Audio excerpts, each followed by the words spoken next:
Assalamualaikum warahmatullahi wabarakatuh. Nama Faulia Fiandari, NPM 5021105, kelas 5C, Prodi Pendidikan Guru Sekolah Dasar, mata kuliah Pengembangan Pembelajaran IPS Sekolah Dasar.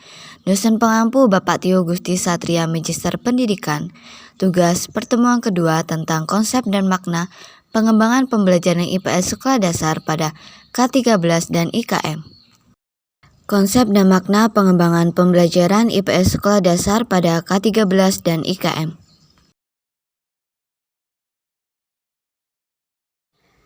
A.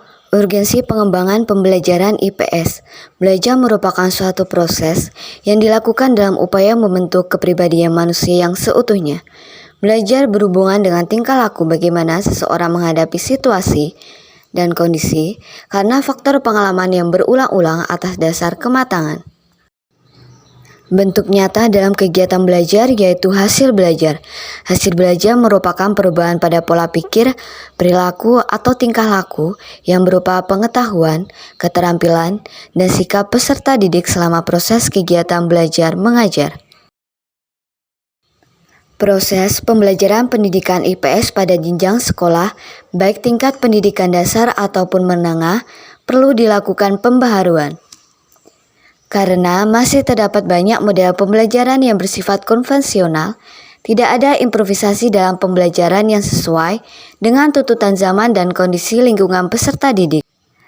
Pembaharuan pembelajaran IPS ditandai dengan ciri-ciri sebagai berikut. A. Bahan pelajaran lebih memperhatikan kebutuhan dan minat anak. B. Bahan pelajaran lebih banyak memperhatikan masalah-masalah sosial. C.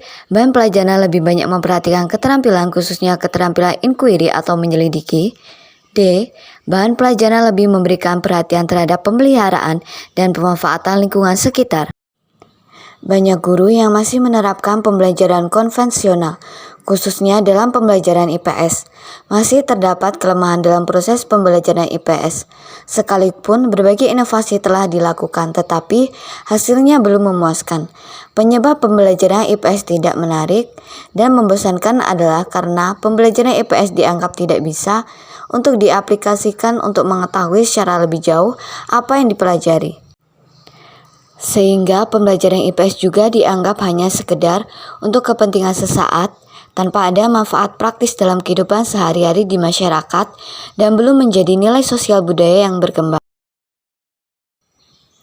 Belajar dengan cara menghafal membuat siswa bergantung pada guru sebagai sumber informasi.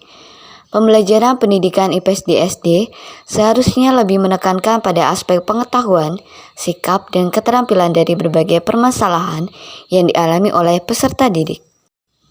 B. Pengertian ilmu pengetahuan sosial. Pembelajaran IPS SD mengajarkan konsep esensial ilmu sosial guna membentuk peserta didik dan mencetak generasi penerus bangsa menjadi warga negara yang memiliki nilai-nilai karakter dalam menjalani kehidupan. C. Karakteristik mata pelajaran IPS. 1. Karakteristik dilihat dari aspek tujuan, membentuk dan mengembangkan kemampuan peserta didik dalam menguasai disiplin-disiplin ilmu sosial untuk mencapai tujuan pendidikan yang lebih. 2. Ruang lingkup materi. A. Menggunakan pendekatan lingkungan yang luas. B. Menggunakan pendekatan terpadu antar mata pelajaran yang sejenis. C. Berisi materi konsep, nilai-nilai sosial, kemandirian, dan kerjasama. D. Mampu memotivasi peserta didik untuk aktif, kreatif, inovatif, dan sesuai dengan perkembangan anak. E. Mampu meningkatkan keterampilan peserta didik dalam berpikir dan memperluas cakrawala budaya. D. Dimensi pembelajaran IPS. 1. Dimensi pengetahuan. 2. Dimensi keterampilan. 3. Dimensi sikap dan nilai. 4. Dimensi tindakan.